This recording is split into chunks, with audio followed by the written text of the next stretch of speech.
Hey everyone, welcome to the 2021 Solo Print and Play Contest audio chat. I'm your host Andy, and I'll be speaking with designers who are participating in the contest on Board Game Geek. Today we are talking with Lachlan Kadik, who has entered his game Luminous in this contest. Hey Lach. Hi, Andy. Thanks for having me on. My pleasure, my pleasure. So Lach, to get started, if you could just introduce yourself, tell us a little bit about you and your game dev experience. Okay. Well, I'm an amateur game designer, as are probably most of us in the contest. I, just like most people, grew up on board games, but got into modern board games because of one of my best friends who had a copy of Betrayal of House on the Hill. And I always asked him to play it. Then, when I was in, when I was starting to look for a full-time teaching job, because I'm an art teacher, I stumbled on this job that was computer graphics, animation, and game design. And it got me into digital game design. And so I got into all of these ideas for it. And I hadn't even made the connection yet between board game design and digital. And then last year, shortly before the pandemic hit, February, I was playing one of my son's games and I was realizing, wow, this is a fun mechanism, but it's not as repeatable of a game. I wonder what I could do to add some replayability to it. And so I started tweaking it, and I was just getting into D&D a lot more then, and so I started adding this fantasy realm with this mechanism that the game was based on, and it just started into this whole rabbit hole for me. And then the pandemic hit, so playtesters were lost, but I did end up into the solo contest last year. So That's very nice. I think it's around the same time that I got into board game design as well. So the pandemic has maybe been a blessing or not. I'm not very sure about that. had some un luck that's happened during this annoyance Yeah, yeah, tragedy. true, true, Yeah. true. So, Lark, given your experience in as an art teacher and also board game design, what do you think is the synergy that you see between the two, and is it that board games can be educational? Yeah, board games, without a doubt. The first game I designed was actually a math based game based on the Haba game 13 plus 4. And it was just a math game. And then the art of game design itself obviously applies to art education. Everything can apply to art education. But, but the themes, as long as you have one good mechanism that's educational, all the rest of the game can be just pure game. And that's true about education as well, because a lot of I love listening to ludology and all of the game theory, because a lot of it ties in so perfectly with educational theory, and they're at a similar step. Because I noticed there's a lot of teachers that are also game designers, and so we're running in a similar stride of about the experience and what's really the core essence of what's needed here. You want that curiosity. You want the person to continue forward and to explore on their own. You want and you have to study how they're experiencing it. What is the core experience that you're offering? And then how do the mechanisms fit that? And that's true for teaching and for game design. How am I getting these kids to do things? So personally, I'm a choice-based art teacher. I just ran a professional development on, I think it was Wednesday, about running a choice-based learning. And for those that don't know, for education, choice is when it's really up to the students to choose what they want to do and to try and do it in a way so that it's not chaotic. That's a big part. Like art room, we have clay, we have paint, we have all of these materials. And so it's similar in a game. How do you give people choices that are interesting but fit within reason? Something that can still be structured enough for scoring. Scoring being learning scoring and game scoring. And so how do you keep that rubric, that scoring system, simple and keep the choices broad enough all at the same time, without making it a 20-page textbook? And so that's been my fun exploration. And then obviously as an art teacher, it just fits so perfectly. Designing the art for it, signing the tiles. I'm a STEAM teacher all the way. So science, technology, engineering, art, and mathematics. How can you mix all that together? Board game design. Design a board game. Yeah. So do you encourage your students to do that, design board games as well? Yeah, I used to, before I was a choice-based teacher, I actually had a lesson set up that could be a solo or a group assignment of designing board games. I got a lot of rolling moves though. So they were boring games, but they were collaborative. And every once in a while I'd luck out and I'd have that one kid who played a modern board game. And I would be like, oh, that's an awesome design. I love your idea. And hopefully it gets them to start looking at modern board games a bit more as well. But I do have that on my choice-based curriculum now.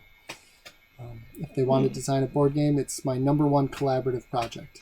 So you did say you entered in the board game design contest, the solo board PNP contest last year. So what was your experience like in that? It was a huge learning curve. I decided, before that I did do the one card contest.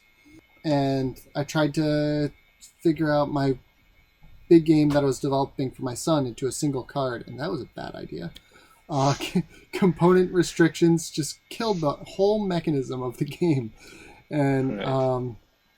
but then for the solo contest, it was fun because, like everybody, it was tough to find people to play with. So I started down the puzzle route. Like I really wanted something handheld that I could just play while, let's say I was taking my kids out. I could just pull it out of my pocket. So I thought of the game Patience, where you hop over stuff. And so then I was like, oh, what if you had to end at a specific point? And so I came up with Save the Queen. And that was, I want to say I had 70 cards for that. And I was doing that all in Inkscape, so it was a card by card, and it was agony. And it didn't turn out all that well. It's okay. I'll rate it as okay. I do have it on Board Game Geek. It's a 6.7, so it's okay. But then I just stumbled on, excuse me, I stumbled on the idea for Power Void, which is literally a one-card game where you just have like 27 pawns, and then all of a sudden I had a working game, and I was like, oh, I have a massive game over here. But I also got a lot of fun feedback, and I got to know a couple other game designers that they and I continue to give each other feedback, so it's been good. Yeah, so I think that's what I like about these game design contests as well. There's a lot of feedback that you receive from other designers who are probably doing this for a longer time, and that's been really helpful for me as well. So I do enjoy it. Yeah. So that brings me us to this year's contest. You have an entry called Luminous, and you have a whole new world created for it called Ember City, right? Well, it's the world. I haven't really developed a name for the world, but they are from Okay. Ember City. And that game was interesting because, like I said, I had two pieces in last year's contest, and that was a lot. That Right. was an insane amount of work just trying to keep up with. And so during that, I did come up with, I wanted to do a tile laying dungeon crawl for myself. But I wanted it to be based on working off of a negative. So constantly using up like a limited, every time you move, it takes from the resource of the character. Originally it was health, and that just didn't make sense. So I ended up with energy. And so it started off as this dungeon crawl, and then it was tile laying because I love tile laying. And there's just not enough dungeon crawl based tile laying games, which is probably not true, but just not that I found. And so I just started into that, and then the idea of energy just kept clicking in my brain. And I was like, okay, energy, energy. Maybe it's a being of energy. And so I came up with the character Luminous. It was just this, when you get the chance to see it, it's just a head and a body that's just energy, and it's fire, and it's carrying a satchel because it is collecting stuff. And then just based on that character, it just started snowballing into this realm. And so now I love the Reiner Knizia quote of a game is a series of interesting choices. And I'm a big fan of Scythe. So I decided, okay, I'm going to have scenario cards that give you choices. They started off as events, but events are boring because you don't have choice. So I took like the idea of Scythe, where you have the image and then there's no description of the image, just the choices that you get to make. And I love that idea. And then I added a little bit of a random element on top of that so that you don't, since it is solo, unlike with Scythe, you get the random element from the other players. I was like, okay, Correct. there's got to be a balancing somehow. Otherwise, they're just going to break the game. And so it just kept snowballing and snowballing and snowballing. And is it right now? Do you think it's nearing completion, or you think it's still early? It's tough to say because, as you know, when you're dealing with a more complex game that has balancing to go, just one big thing can just take it in a whole different direction. So like right now, originally I developed it to be a D12 dice roll game, but I found that D12s, if you have an imbalanced die, it really messes with your game because most of them, unlike most dice where like if you look around the highest number, they try and make it an even mix. On a D12, if you look around the 12, it's 6 through 11 or 7 through 11, and then around the 1 is the 2 through 6. And so if you have a bad die, you're just going to keep rolling low. And so I ended up with this 2d6 system, and I like it, but I feel like it could still be improved. But if I improve that, then the whole game, the whole balance of the game has to be shifted. So we'll see. We'll see. It's impossible to tell where a game wants to go. Yeah, yeah, it gets a life of its own. Yeah, it does. And what about the art of the game? Is that something that you're taking care of by yourself? Yeah. Since I'm an art teacher, I'm fine arts, and I've been wanting to go into graphic design and illustration more. And this has just been a perfect time to tackle it, especially for digital art, because I'm more of a traditional materials. And so that's actually been my big challenge. So my philosophy is if the art's not good enough, oh well, I'll do it again. This is my time to learn. I get to mix all of my passions. So yeah. Yeah. And I guess it's some way you're lucky that your job kind of relates to your passion as well, right? Must be really helpful. Yeah, I almost, especially when I started, I was like, this job is pretty much made for an art teacher. Because we have to write rules, we have to write instructions, we have to make sure that it's fair and interesting, looks good. And yeah, it's been fun, especially from a teacher perspective. Yeah, so you touched upon something very interesting, rule book writing, right? I mean, that's Yeah. something that all of us struggle with. What would you think is, I would say, a nice way to get into it or make the rule books better? What would be some of your tips? My biggest thing, like Luminous is the longest rule book I've written, 10 pages, and I hate that it's that long. If I could cut it down, I would. My main philosophy is trying to get that basic game end overview, all of that into one page if you can, and then feed in the information as it's needed. And then trying to rephrase things instead of add new sentences. That's been the trickiest part is sometimes you can fit 3 sentences into one if you use the right words. Of course, then the tricky part is sometimes it can become ambiguous, but the fewer the pages, the better. Just try and just cut it down, cut it down, cut it down. It's like, is this really needed to be stated this way here and this way here? Because the longer you get, the more you have to repeat yourself. Like in 10 pages of rules, right now I have, I want to say 3 spots where I mention how energy is used up in the game. Just because at different times people have said, oh, you don't say this soon enough, or oh, you should have this in this section. And then I'm like, well, I mean, if you're looking in both those sections, sure, I'll just add it in both because I don't want to repeat myself.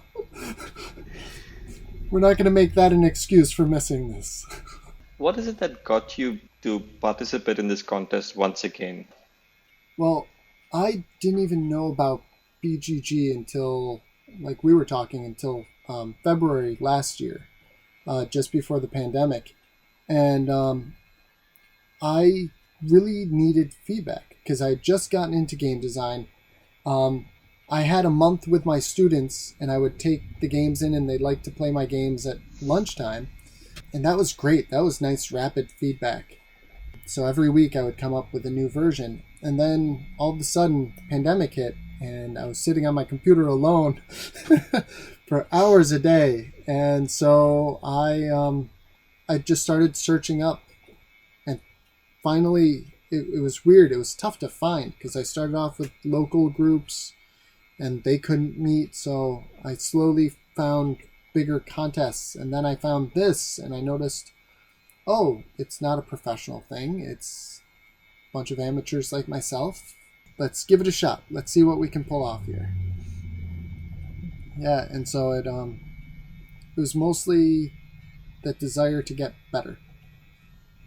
Not at any specific type of game, just games. Cool. And now if you would prefer to make some games in the future, what would be something that would be stamped by luck and so these are your type of games? Well, at this point I have a lot of prototypes now. But most of them I've realized are solo. So I think solo is going to be stuck with me for a bit. I also really want to get into co-op games. Right. Like, I've been thinking about a standalone expansion for Luminous called Vibrance. And Luminous is a little golden character. Vibrance is a little silver glowing character. And it would have slightly more complex mechanisms. But then you could mix the two games together and have a 2-player game. So that's one thing. I also really like, I started into a card game in Syracuse here, because I live in Syracuse, New York. We always played a game called Palace. It has tons of other names. None of them do I want to say on a possibly family-friendly podcast. Because none of them are appropriate. And it's an interesting game because you're trying to get rid of cards from in front of you. And it has no theme, and it has specialty cards that are like the 8, the 10, the 2. So kind of random for a first-time player. So it's kind of tough to get used to.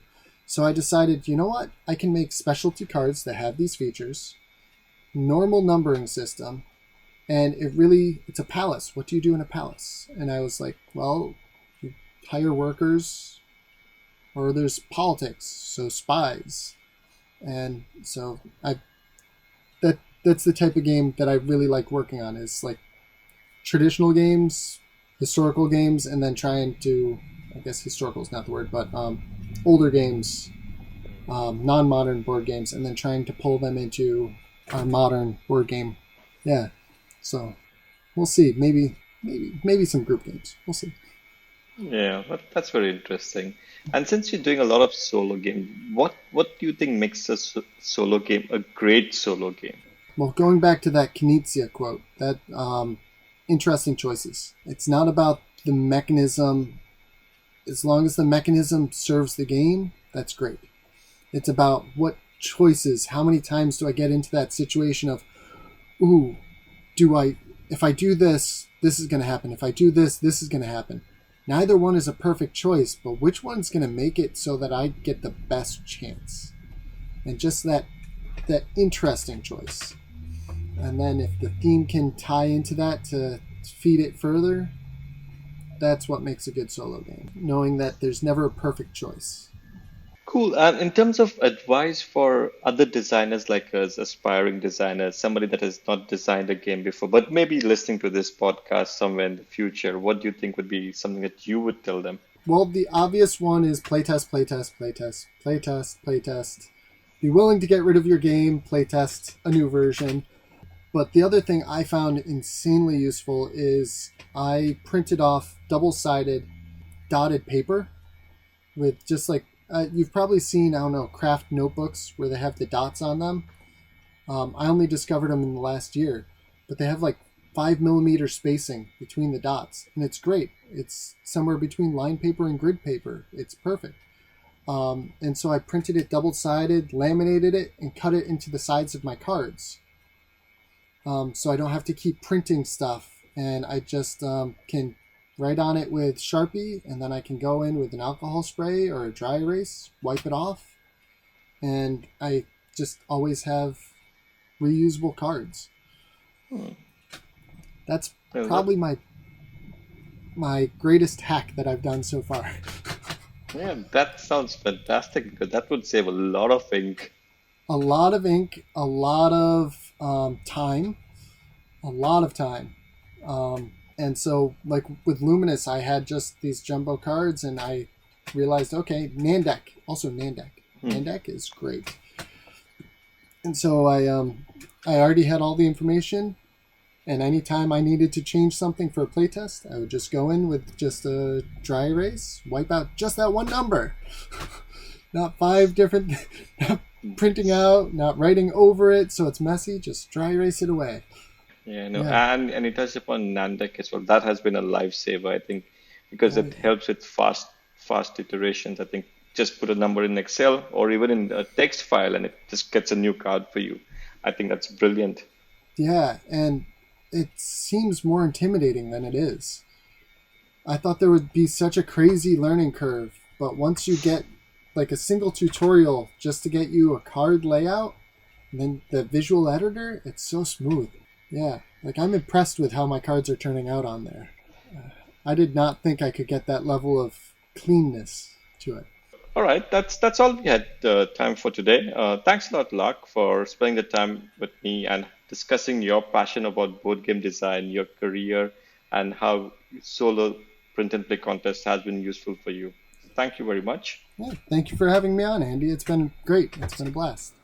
I will try to have more interesting chat sessions with other designers that are participating in the 2021 Solo Print and Play Board Game Design Contest on Board Game Geek. So keep listening. Thank you.